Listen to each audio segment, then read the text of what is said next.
some one thing and kind of talk about that one thing, but it always goes to a half a dozen things. And it's, but it's over 45 minutes. So I have my phone, and I'm going to limit this to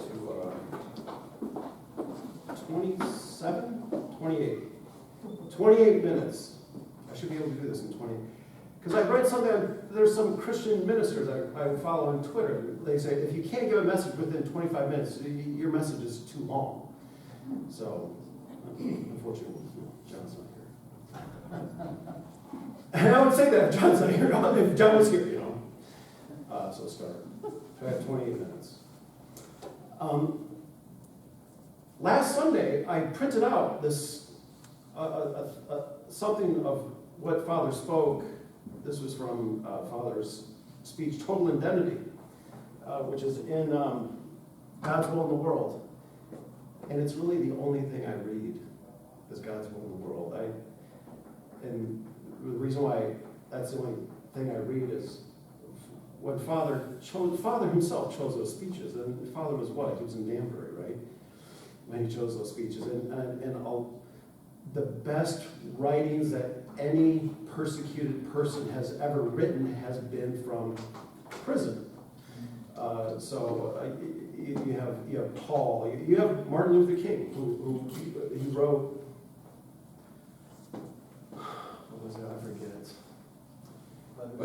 Letters from the Birmingham jail, and it's biblical. Honestly, theologically, it's really sound and it's really incredible. And he lays waste to the culture then. Just a total judgment, but with love, and it's incredibly theologically sound too. It was really biblical. Anyway, so Father, he chose these speeches when he was in prison. So I always think, no matter what happens, these are the things that Father really wanted to explain. But then today, so I printed this one. It's just one page, and then this morning I'm thinking, well, it's Children's Day, so maybe I should say something about children. And so I went to tparents.org, went to and typed it in, and there's a speech on Children's Day from 1975, and there's two different paragraphs in there that blow my mind. And I ended up not wanting to read this about from Total Identity. In the section, it's loving your enemy. and I didn't want to, and eventually during the week, I think, I don't want to read this because, well, is there a limit to this? Is there a limit to how much you're supposed to love somebody who is persecuting you and who despises your existence? I mean, is there a limit to your forgiveness, or is there a limit to love? And so, because this kind. All right. So anyway, I'll read some of it. Showing ultimate love to the enemy. It is important to love your enemy. Why did God make an effort to teach us that loving the enemy is important? It is natural to hate our enemies. I'm good at it. I'm really good at it. I'm so good at, it's not hate, but a month ago, I'm in Food Line with the wife. She ate. And we're in the meat section, and we're choosing meat, and then I'm watching some dude, and he's bending down, and he's getting one of those big things of water that's encased in plastic, 24 bottle thing. And he picks it up, and it rips, and bottles spill everywhere, right? And then I can see him, he goes, does this, and then he spends maybe 2 seconds trying to put the bottles back on the shelf, And then I see him, he goes like this, and just grabs a new one, puts it and goes away. And meanwhile, there's 7, 8 bottles in the middle of the aisle. I'm looking at this dude, I said, look at you, And immediately, the anger, I don't know anger, but just who does that? Who just leaves them? We were taught to leave things better than where you found them, I've tried to somehow. Anyway, so we go and I couldn't, and so maybe we continue everything, And again, my mind just, you know. and you know, as we're walking by, I go, you know, son of a... And so I pick him up, and I put him back, you know. Because he just walked away, and an employee there just walked by, and, you know, I just, you know. So I put it away. And then, and Jamie, she's looking at me, and she knows. And she goes, what? I go, that dude just let that, and I gave her the whole story. She didn't see it, you know, so I gave her the whole story. And as we're walking through, I see the dude. and without hesitation, and with no, like, I don't know, anger or hating your enemy. It's not like my enemy, but I go, hey, buddy, I picked up those bottles that you left back there. You're welcome. Like that, and just walked away. That's all I said. And he looked up and then my wife looks at me, she goes, she said, I can't take you anywhere. And I said, I know, right? It's and she said, and she looks at me, she goes, you know what? You're dangerous. Kind of like teasing me, sarcastic, you're dangerous. I said, I thought, you know what? I pray to God I stay dangerous. You know, I want to stay dangerous. Yeah, that was my thought. But we're to love our enemies. And this guy's not my enemy. I mean, he's just some soft, doughy office worker, you know, who just expects somebody else to pick up. Yeah, I know, I'm criticizing people. I know it's horrendous. But he goes, you know, dude, this is, you know, our culture that we live in. But he's not my enemy. I keep saying. But why has God taught us that we must love our enemies? Theologians and philosophers have asked this question repeatedly. But no one has really understood the answer. And Father goes through it. And of course, the answer why we love our enemies is because Satan, right? Satan fell, and Satan can always go, Father's explained, he can always go to God and say, do you love unconditionally like I love? And God goes, no, of course not. I have to love unconditionally, forever. And God is somewhat teasing him, right? His Father's explaining, like, yeah, you can't be like me. You can't do the things that I do because you have to live according to how you created things, which is unconditionally and to continue to love. It's true. And this is the last part that I highlighted out of this paragraph. During the 3-year emergency time period, now this is total identity, and this is, I forget what year this is. I think this is in the late 70s, maybe early 80s. So during this 3-year emergency time period, the mandate to love your enemy in the Bible is to be accomplished. Ordinary Christians have believed that those words of Jesus refer to the enemy as an individual. But that is not all. Your enemy could be a nation or even the world. Countries have been enemies become the starting point. Countries that have been enemies become the starting point of our heavenly kingdom. You see, I just realized this. This is why, Teresa, you can pick anything and just read it. It's incredible. I didn't recognize this. Countries that have been enemies become the starting point of our heavenly kingdom. It means the division. Oh, that is the beginning of the heavenly kingdom. That's actually a really deep sentence. Countries that have been enemies become the starting point of our heavenly kingdom. And I was thinking, just this past week, every country that we've been to war with eventually becomes our allies. Japan, Germany, England, Vietnam. I mean, Vietnam is now an ally of ours. They're still communist. Their government is still communist. But there are so many Vietnamese people in this country. I love them. So that means eventually Afghanistan, North Korea. Yeah. Yes. I mean, Father, I just realized this by reading this sentence. I didn't even recognize that before. There is no ideology greater than the one founded upon the maxim, love your enemies. Once this tradition of love is established, no other ideology will be necessary. And I struggled with this all week, thinking, God, you know, it makes us all hippies. You know, just love your enemy. Keep loving your enemy. You know, just, and I'm thinking, well, if Bob hears this, and Bob what? Just wants to love and be nice, and and I'm thinking, is there a limit to this? Is there a limit to being nice? You know, cold love too. Which one? There's cold love, hard love, warm love, all different types of love. Different types of love, yes. And I say it all the time, and what we understand as love in the 21st century in America is not necessarily real true love, you know. But, so is there a limit to this? Do we, like Jesus said, turn the other cheek, and how many times do we just keep offering the cheek, you know? Is there a limit?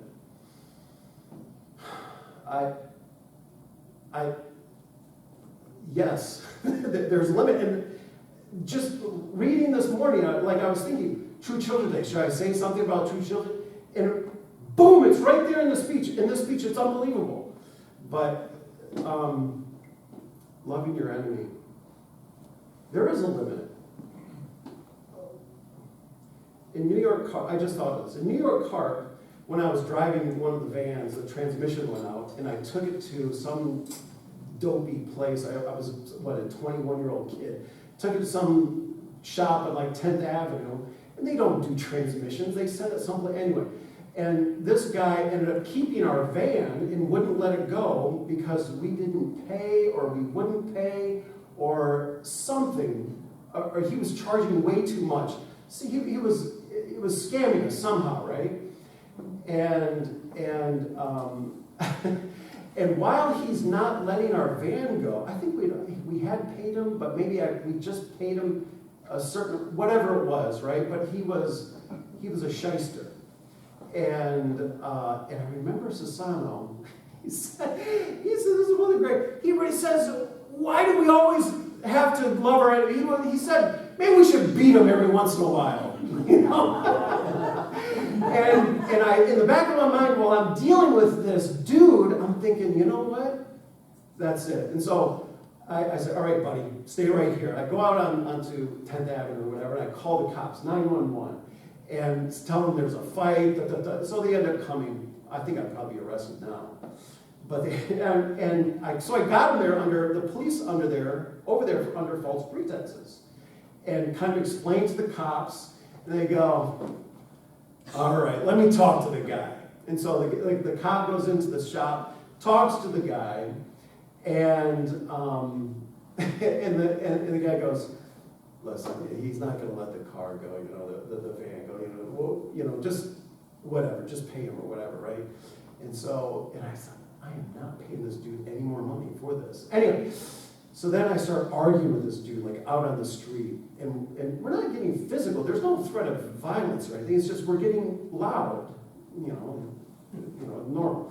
And so I guess you could say I lied to the guy's face. I'm going, you know, my dad grew up as a mechanic. My dad was a mechanic, and, you know, people always hated us because mechanics like you ruined his reputation, and mechanics have such a bad reputation, and because of you, I suffered when I was a kid.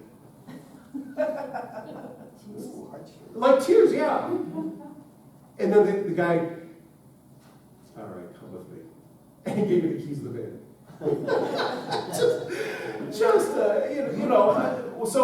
So I talked back. I used my mouth to say something. So I don't know. You just keep turning the other cheek just to get beat, and no. and Father.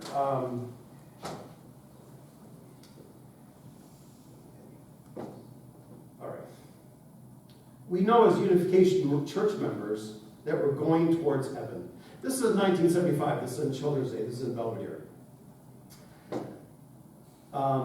That we are going toward heaven. But knowledge is not enough. We must live it. Our deeds must say it. Our thinking is equivalent to heaven. Our deeds, what we do, is equivalent to what is to earth. These two united make up heaven and earth. From this formula, we can truly judge the world. I thought we're meant to not judge the world, but judge the world. Not supposed to be judgmental. We can see which religion is false, which is true, which nation is booming, which nation is going in decline, which society is right, which society is wrong. We're allowed to make these distinctions? Yeah, I guess so. That is, if our thinking is connected to God and our deeds are selfless. Those who live by this formula sometimes take a hard beating, and sometimes you're discouraged. But I want you to know, those who live the principle of God shall never perish. Is the Unification Church a true religion or false? You say, true! How do you know? How do we know? First, we believe in God. And I wish, Father, I believe in God. It's not enough to believe in God. Everybody believes in God. Most people believe in God. But what is really difficult? Just believe God. Standing up for the truth. Right. Just to not believe in God, but to believe God. Believe what God has said. That's the next level stuff. So how do we know what is true, what is false? First, we believe in God. We exist solely for God. Then we exist for the sake of humanity. This is so we believe in God, our minds are hopefully educated by God, and we exist, we sacrifice for the sake of humanity. This is the infallible, fundamental principle of the universe. If there is a God in the universe, he is the law.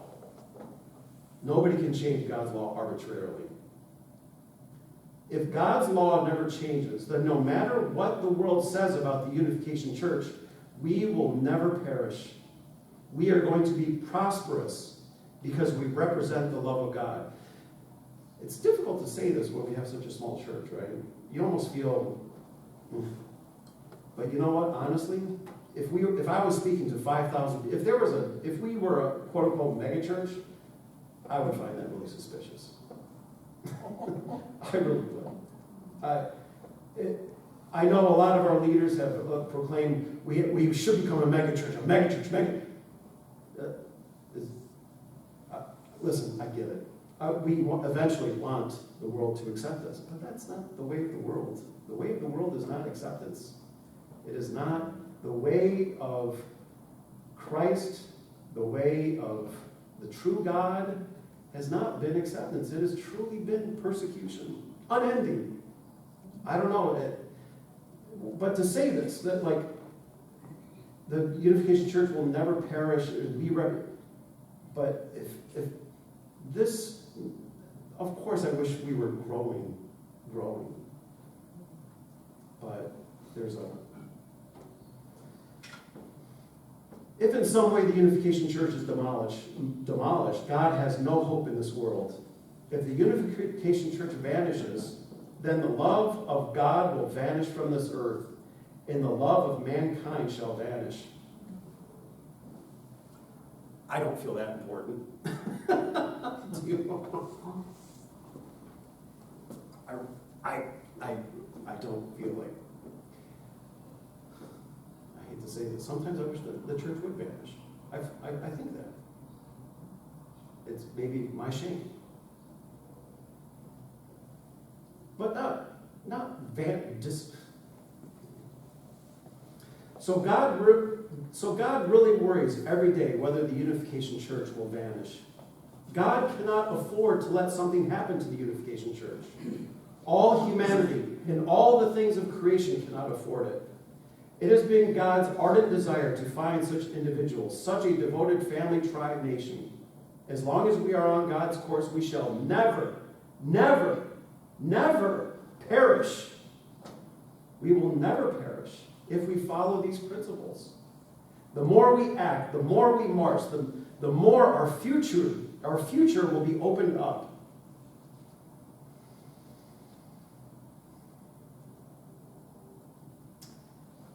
And then I don't want to spend, I have 8 minutes. At the end of this section, Father says, you don't have to pray, God, take care of them and because at this time, we're being persecuted heavily in America. So Father says, you don't have to pray, God, take care of them and let them be ruined. Talking about NBC is trying to slander Reverend Moon and the Unification Church. At every opportunity they get, the Washington Post cuts us down. Don't pray that. Don't even consider them as an enemy. They are already on the road of decline because they are truly against the principle of God.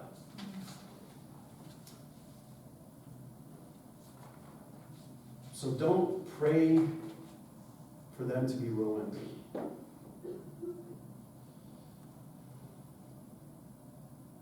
But later in this is the same speech. Later in the speech, going back also, how many times are we to forgive?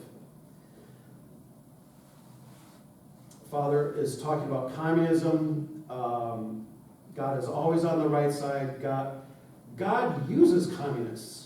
When the free world is in a deep sleep, God uses communists to awaken the free world. Boy, we should really be awake now.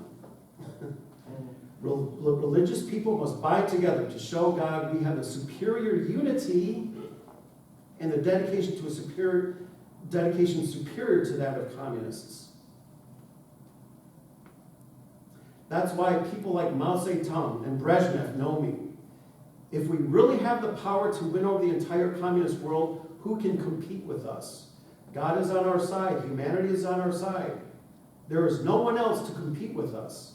In that case, if the unification wanted to go and hide, the entire world and God would be come running after. No, Unification Church, don't leave. If I were going from one nation to another, the American people would come to me and say, no, stay here, please. This is also difficult to say, because in one sense we have disappeared. Now, arrogant white people look at me with very suspicious eyes. We think we've been doing a pretty good job in America in the last 400 years. In the last 400 years, immigrants came and have built a great nation. All of a sudden, this one yellow man comes and is taking over all the young people in America. What happened?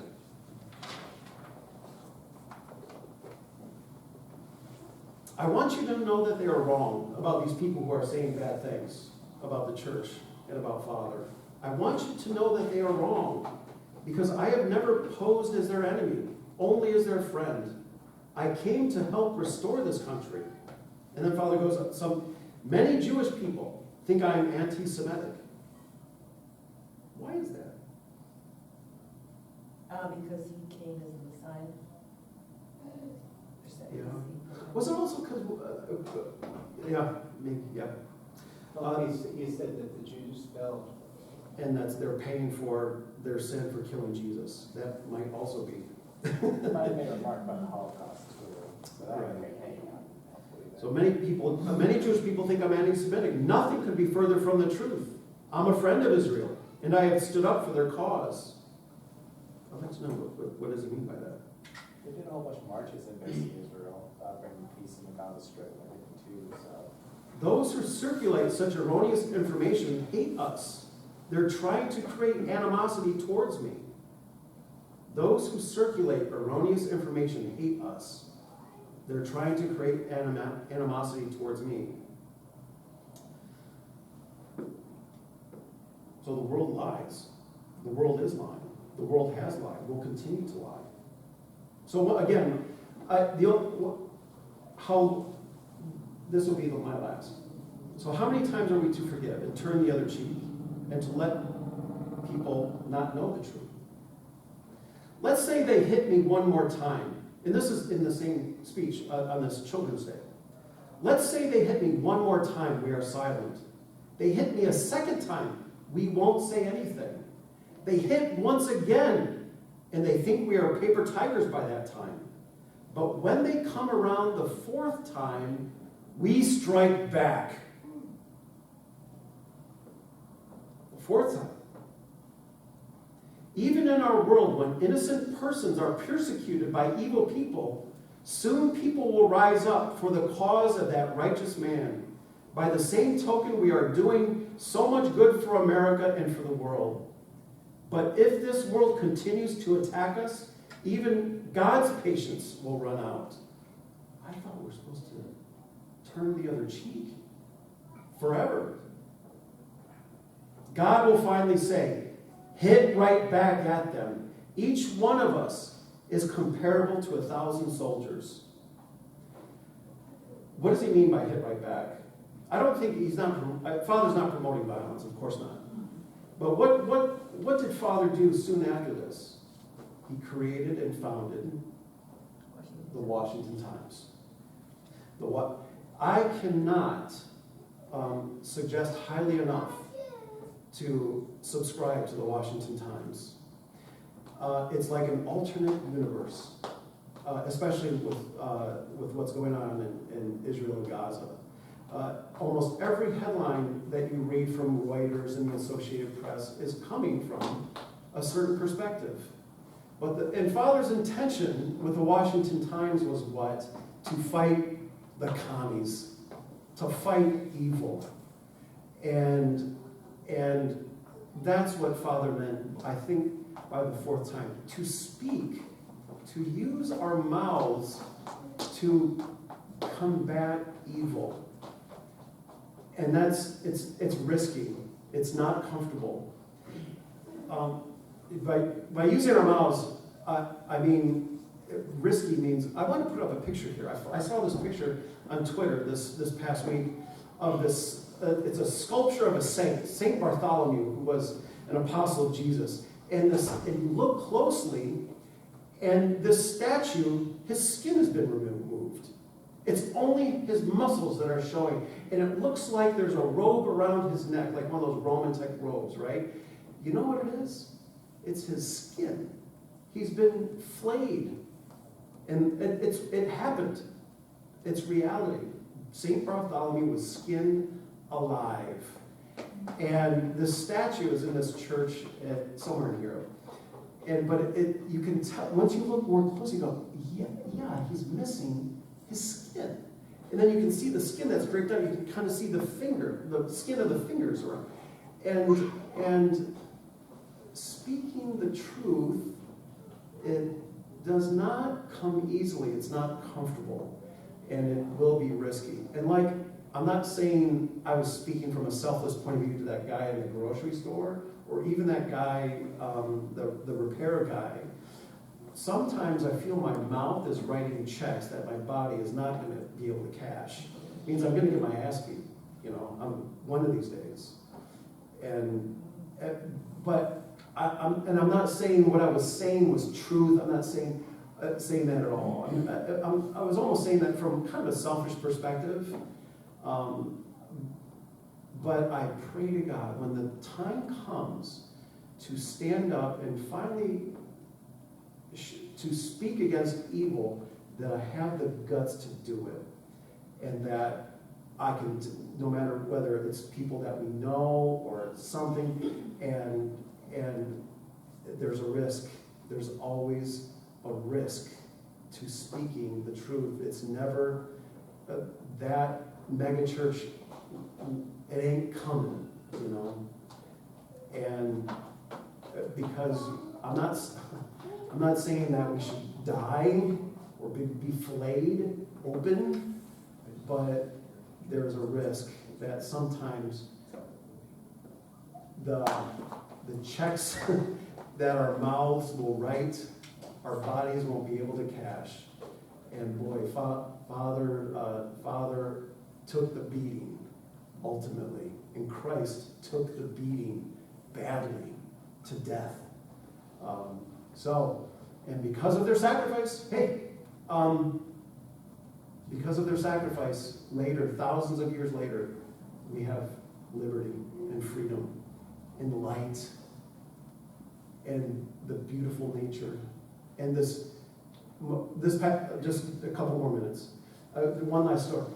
This past week was such a great week for the Hopper family.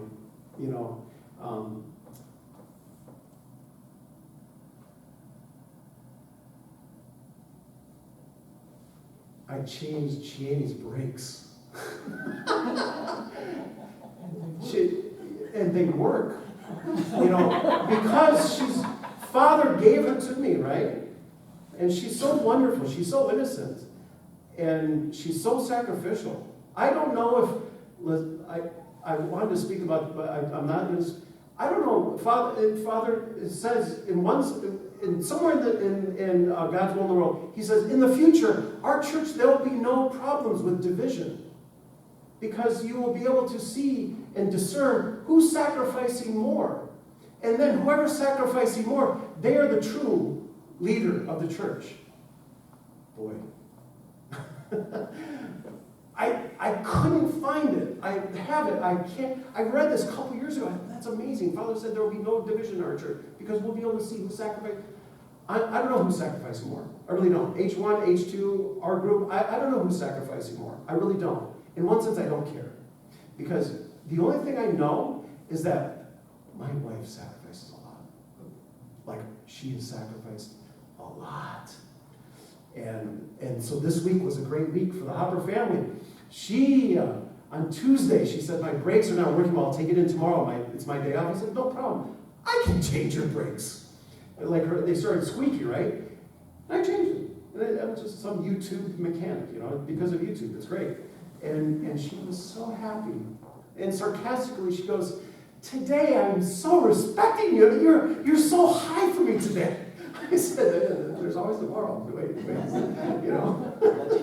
But I changed her brakes. And she was so... And now, as I'm buying the brake pads and the rotors, if you go to some brake shop, they're really expensive. You can spend easily $600, $800 on changing your brakes.